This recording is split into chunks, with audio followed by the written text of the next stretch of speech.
Sir, அதாவது இப்ப நம்ம வந்து எதிர்க்கட்சி தலைவர், அடுத்து துணைத் தலைவர் இதை பத்தி தான் இங்க பேசிக்கிட்டு இருக்காங்க. முதல்ல கட்சிக்குள்ள ஒழுங்கான தலைமையை கொண்டு வரணும் நம்ம. அதாவது அதாவது ரெண்டு தலை இருக்கிற பாம்பு என்ன பண்ண, நீ போறியா நான் போறியான்னு பாக்க ஒரு சைடா ஒரு மைண்டடாவே இருக்காது. அந்த மாதிரி இப்ப எடப்பாடியா பன்னீர்செல்வமா அந்த மாதிரி இருக்கும்போது, பன்னீர்செல்வம் வந்து சீனியர். அவர் என்ன சொல்றாருன்னா, நான் வந்து அம்மாக்கே அந்த அரியணை திருப்பி கொடுத்தேன் அப்படிங்கிற இதுலதான் அட்வர்டைஸ்மெண்ட் பண்ணிருப்பாரு. எலெக்ஷனுக்கு முன்னாடி நீங்களே பார்க்கலாம். இது வந்து நம்ம கட்சிக்கு வந்து ஒரு டிராபேக். அதாவது இது வந்து ஓபிஎஸ் வந்து சொல்றாப்ல, நான் வந்து அம்மாவுக்கு வந்து விசுவாசமா இருந்தேன் சொல்ற மாதிரி இது சொல்றாப்ல. நீங்க வந்து எனக்கு ஏன் அந்த இதை என்கிட்ட இருந்து புடுங்கி முதலமைச்சர் வந்து நீங்க அவன்கிட்ட கொடுத்தீங்க, உங்களுக்கு அது திருப்பி கிடைக்கலன்னு சொல்லி சொன்னாப்ல. இப்ப கொங்கு பெல்ட்ல என்ன பேசிக்கிறாங்கன்னா, நீங்க எடப்பாடிக்கு தர வேணாம், இப்ப கேட்ட வரைக்கும் நீங்க வேலுமணி கொடுத்துருங்க, வேலுமணி தான் ஃபுல் செலவு ஏத்து பண்ணாப்ல. கோயம்புத்தூர்ல எல்லாமே 10க்கு 10 அடிச்சாப்ல. நீங்க எல்லா செலவுமே இவர் எஸ்பி வேலுமணி பண்ணனால வேலுமணிக்கு துணைத் தலைவரை கொடுத்து நீங்க வேணா இதை எடுத்துக்கங்கன்னு சொல்லி சொல்றாங்க. அன்னைக்கு கட்சி அலுவலகத்துல நடந்த மீட்டிங்ல என்ன சொல்றாப்லன்னா, எங்க ஐயா காரை முன்னாடி போடாம நீங்க எப்படில வந்து காரை முன்னாடி போடுவீங்கன்னு சொல்லி ஓபிஎஸ் டிரைவர் வந்து கேக்குறாப்ல. இது எந்த விதத்துல நியாயம்? இதை வந்து நம்ம அடுத்த கட்டத்துக்கு இந்த பிரச்சனை எல்லாம் மறந்து கட்சிக்குள்ள ஒரு சரியான தலைமையை தேர்ந்தெடுத்துட்டு அதுக்கடுத்து நம்ம வந்து நகராட்சி மற்றும் மாநகராட்சி தேர்தல்களை நோக்கி பயணிக்கணும். முதல்ல நான் என்னைக்கும் சொல்ற ஒரே வார்த்தை, எங்க ராமநாதபுரம் தொகுதியில கரெக்டா நீங்க கட்சியை கட்டமைச்சீங்கன்னா மறுபடியும் அதிமுக ஆட்சியப்படுறதுக்கான அதிக வாய்ப்பு இருக்கு. இப்ப இவர் மாவட்ட செயலாளர் நான் போய் எம்எல்ஏ ஆயிட்டாரு, ஒரு வாழ்த்து கூறலாம்னு சொல்லிட்டு திமுக மாவட்ட செயலாளர் போயிருந்தாங்க எங்க ஊர்ல இருந்து. அதோட அவர் சொன்னாரா, நான் 50,000 ஓட்டுல ஜெயிச்சிருக்கேன், எனக்கு 50,000 ஓட்டுனா நான் வந்து ரெக்கார்டு பண்ணிட்டேன் இந்த ஊர்ல. மணிகண்டன் வந்து தென்னவனை எதிர்த்து ஜெயிக்கும் போது தென்னவன் 30,000 ஓட்டு வாங்கினாப்ல 90கள்ல. இப்ப அடுத்து மணிகண்டன் ரெக்கார்டு வச்சாப்ல 2016ல 33,000 ஓட்டு வாங்கினாப்ல. நான் அதையும் தாண்டி நான் 50,000 ஓட்டுல ஜெயிச்சிருக்கேங்கிறாப்ல. 50,000 ஓட்டுல ஜெயிச்சங்கிறது வந்து பெருமையா சொல்லக்கூடாது. நம்ம அந்த 50,000 ஓட்டுல 20,000 ஓட்டு பாதி. அந்த 20,000 ஓட்டை பிரிச்சிட்டோம்னா அவர் இங்க வீழ்ந்துறாரு அந்த இடத்துல. இதை வந்து யாருமே யோசிக்கிறதே கிடையாது.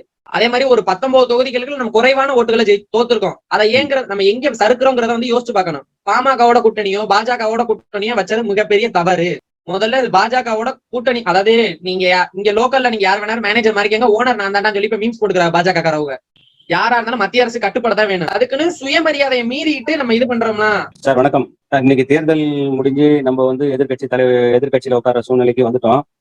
ஆனா எதிர்கட்சி தலைவர் தேர்ந்தெடுக்கிறதுல நம்ம கட்சியில ஒரு குழப்பமான சூழ்நிலை ஏற்பட்டு அதுவே வந்து இன்னைக்கு பத்திரிகையிலயும் ஊடகங்கள்லயும் பரபரப்பா பேசப்பட்டு வருது. இது வந்து அந்த முதல்வர் பதவிக்கு தான் வந்து 2 பேரும் போட்டி போட்டாங்க. அதுக்கப்புறம் அதுல ஒரு சமாதானம் அடைஞ்சு அது அந்த நேரத்துல ஒரு பரபரப்பாயி இவங்க வீட்டுக்கு அவங்க போறது, அவங்க வீட்டுக்கு இவங்க போறது, பஞ்சாயத்து பேசி எல்லாம் பண்ணி அன்னைக்கு ஒரு சமாதானம் நடந்து அன்னைக்கு ஒரு முடிவுக்கு வந்தாங்க. இன்னைக்கு எதிர்கட்சி தலைவர் தேர்ந்தெடுக்கிற விஷயத்திலயும் பாத்தீங்கன்னா பஞ்சாயத்து நடக்குது. அதுல ஒரே ஒரு கஷ்டம் எனக்கு என்னன்னா, அந்த தலைமை கழகத்துல வந்து ஒரு பக்கம் ஓபிஎஸ் வாழ்கன் ஒரு கோஷ்டி, இன்னொரு பக்கம் இபிஎஸ் வாழ்கன் ஒரு கோஷ்டி, இப்படிதான் கத்துறாங்க தவிர அதிமுக நிலையான இருக்கணும், அதிமுக ஒரு எதிர்காலம் இருக்கணும் அப்படின்னு ஒரு பொதுவான தொண்டர்கள் இல்லை. 2 பேரும் 2 கோஷ்டிகளை கூட்டு வந்து 2 பேரும் வந்து அங்க பலப்பரிச்சு பாக்குற மாதிரியான இடத்த வந்து தலைமை கழகத்தை ஆகிட்டாங்க. அம்மா சமாதி நினைவிடத்தையும் அது மாதிரிதான் பண்ணிட்டாங்க. 2 இடத்துலயும் வந்து ஒரு பரபரப்பான அசம்பாவிதமான சூழ்நிலை நடக்கிற மாதிரி ஒரு நிலை உருவாயிடுச்சு. அது ரொம்ப என்ன போன்ற ஒரு தொண்டர்களுக்கு ரொம்ப வருத்தம் அளிக்குது. இதுல ஒரே ஒரு விஷயம் என்னுடைய கருத்து என்னன்னு கேட்டீங்கன்னா, இந்த எதிர்கட்சி தலைவர் பதவியை 2 பேருமே விட்டு விலகிட்டு தான் நல்லது. 2 பேருமே இல்லாம 3வதா ஒரு ஆளை தேர்ந்தெடுக்கலாம். 3வதா கட்சியிலே நிறைய அந்த இருக்கிற சட்டமன்ற உறுப்பினர்களே சீனியர்கள் நிறைய பேர் இருக்கிறாங்க, அனுபவம் வாய்ந்தவர்கள் இருக்கிறாங்க. தேர்ந்தெடுத்து கட்சியை சட்டமன்றத்தை வழிநடத்துக்கு அவங்க கிட்ட விட்டு கட்சியை நடத்தட்டும். கட்சி நடத்துறது கூட பாத்தீங்கன்னா இன்னைக்கு உடனடியா வந்து நாங்க வந்து தேர்தல் கமிஷன்ல ஒரு அபிடவிட்டை தாக்கல் பண்ணி நாங்க இன்னொரு 6 மாசத்துலயோ இல்ல இந்த பேண்டமிக் முடிஞ்ச பிறகு 9 மாசத்துலயோ 1 இயர்லயோ நாங்க கட்சி தேர்தல் நடத்துறோம் அப்படின்னு சொல்லி பொதுச் செயலாளர் தேர்தலை இவங்க முறையா நடத்தி அந்த பொதுச் செயலாளர் தேர்தல் மூலமா தேர்ந்தெடுக்கப்பட்ட இந்த பொதுச் செயலாளர்கிட்ட இந்த கட்சியை ஒப்படைத்து வழி நடத்தலாம். இந்த கட்சி வந்து எதிர்காலத்துல சிறப்பாக இருக்கும். அம்மா எதிர்பார்த்தபடி தலைவருடைய எண்ணப்படி இந்த கட்சி வழி நடக்கும். இதை வந்து அவங்க செய்யணும்.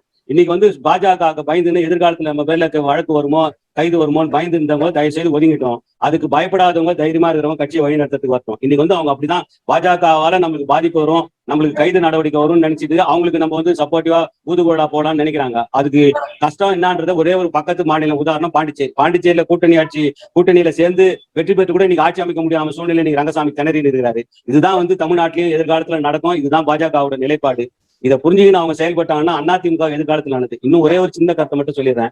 இன்னைக்கு வந்து அதிமுக ஒரு சவால் என்னன்னு கேட்டீங்கன்னா, அதிமுக தலைமையில பண்ண ஒரு தவறு, ஏற்கனவே பாராளுமன்ற இதுல வந்து மேலவையில உறுப்பினராக இருக்கிற 2 பேருக்கு சட்டமன்றத்தில் இடம் கொடுத்து இன்னைக்கு அவங்க 2 பேரும் ஜெயிச்சு வந்துட்டாங்க. இன்னைக்கு வந்து அவங்க 2 பேர்ல வந்து சட்டமன்றத்தை கையில் வச்சுக்க போறாங்களா பாராளுமன்றத்தில் கையில் வச்சுக்க போறாங்கன்னு சொன்னா, ஆட்சி அமைச்சிருந்துதான் அவங்க சட்டமன்றத்தில் கையில் வச்சிருந்து மந்திரி ஆயிருப்பாங்க. இன்னைக்கு ஆட்சி இல்லாத கட்டத்துல அவங்க சட்டமன்றத்தை விட்டுட்டு பாராளுமன்றத்தை தொடர்ந்து இருந்தா ஏன்னா பாராளுமன்றத்துல ராஜ்யசபால இவங்க ராஜினாமா பண்ணிட்டாங்கன்னா இன்னைக்கு தேர்தல் வந்தாங்கன்னா நம்ம திரும்ப வெற்றி பெற்று வந்து திரும்ப ஜெயிச்சு அந்த இடத்த பிடிக்க முடியுமான்றது ஒரு சிக்கலான சவாலா இருக்கு. இப்போ இன்னைக்கு இருக்கிற சூழ்நிலைக்கு அதிமுக பார்லிமெண்ட்ல நம்மளுக்கு ஒரே ஒரு உறுப்பினர், மேலவையில ரொம்ப கம்மியான உறுப்பினர் இருக்கிறோம். இதுலயும் நம்ம எழுந்துட்டோம்னா அதிமுக மிகப்பெரிய சிக்கலாயிடும். இந்த சிக்கலான சூழ்நிலை உருவாக்குறதே இவங்க 2 பேர் தான். இந்த 2 பேரும் வந்து கட்சியில இருந்து ஒதுங்கி, இந்த நிர்வாகத்துல இருந்து ஒதுங்கி அடுத்தவங்களுக்கு வழிவிட்ட உங்களை மாதிரி ஆளுங்களை முதல்ல கட்சியில அவங்க சேர்க்காது அதிமுக மிகப்பெரிய தவறு. அந்த தவறை இன்னும் தொடர்ந்து அவங்க செய்துன்னு இருக்காங்க.